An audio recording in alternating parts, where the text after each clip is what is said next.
Jam on toast! Hey there everybody, welcome to the Jam. I'm Cameron, and today the toast is to Being John Malkovich. This is a review for SourcefedNerd Movie Club, so yeah, let's get to it. So the short sell on this one is that a puppeteer who gets a temp job at a office finds a portal there that lets you inhabit the mind of John Malkovich. My love for this one's gotta be when Malkovich goes in. That scene where everyone's just saying Malkovich over and over, it's like watching human Pokemon. There are some real disturbing scenes with his head on different bodies. My favorite being the young girl at the table with the adult-sized Malkovich head. That was beautiful, and it's only there for like a second. You have to look for it. My hate for this one, surprisingly, is that he'd let anyone else know that that portal was there. That's the kind of secret you cover up and you keep to yourself. And if you enjoy that, you enjoy that. But charging people money to go see it, then they know it's there. And then they don't have to charge you money anymore because they know how to get at it. One way or the other. The MVP for this, of course, is John Malkovich. Just for the one scene alone where it's him trying to deal with the dozens of himself and battling the other people inside his head.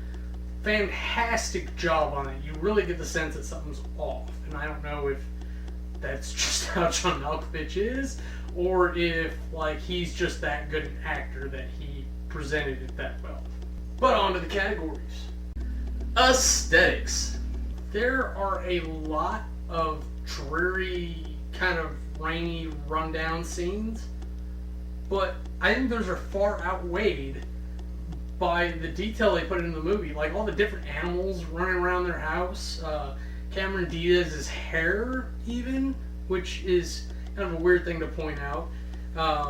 Malkovich, after he's been inhabited a while, starts wearing his hair differently. You can see the other guy trying to express himself through there. The sounds, like where they're talking all in Malkovich. That one scene alone is mind-blowing. But everyone going through there and you being able to tell that you're looking through someone's eyes who's looking through the eyes of John Malkovich. All the weird scenes they did where someone's in Malkovich, but Malkovich is doing stuff with other people.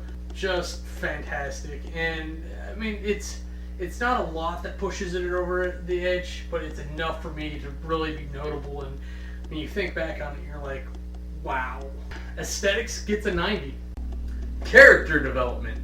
Character development in this is a little weak. We only really have 6 characters we're really dealing with, and we don't get a lot of exposition on who they were, but we're shown a lot of who they are now in the situations and who is what, and a lot of it's built up in this freaky love triangle between Maxine and Malkovich and the puppeteer and Lottie and weirdness. And then Lester gets involved in supporting and trying to manipulate the situation to his end. I think what bothers me the most about this is that normally when you have garbage in, garbage out, there's not a lot that happens in the middle.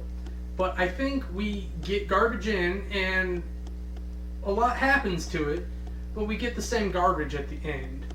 They're just in slightly different situations, which I guess means they're different, but it doesn't feel like it, especially with the whole basis of this movie. Character development gets 75. Storyline. This is a story about characters who are all looking for that agency, that control over your life to do certain things. The puppeteer sees that in Maxine. Maxine sees something like that in Lottie, and Lester sees that through John Malkovich.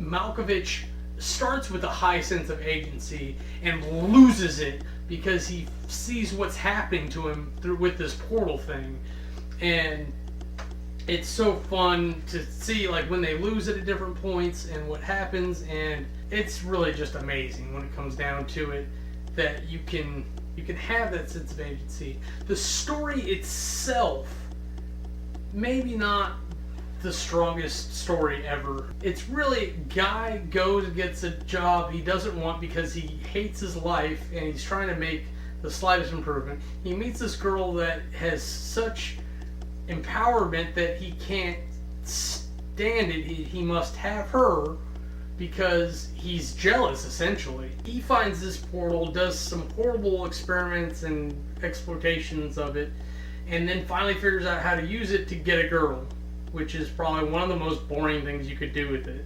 And worse yet, it's a girl that doesn't even like it. Despite all the craziness that happens, it still comes down to that the girl that doesn't like him leaves him for his wife and raises a baby that may or may not be his, hers, or Malkovich's. Storyline gets a 70. Compulsion. The movie is weirdly intriguing. It's not like a super good, like, oh my god, I'm having the best time of my life, but it's intriguing. It's like having a new piece of candy. What is that? Oh, that's not so bad. Okay, I figured out how to eat it now. Okay, I can handle that. And you don't want it every day, you don't want it all the time, but occasionally you're like, where is that?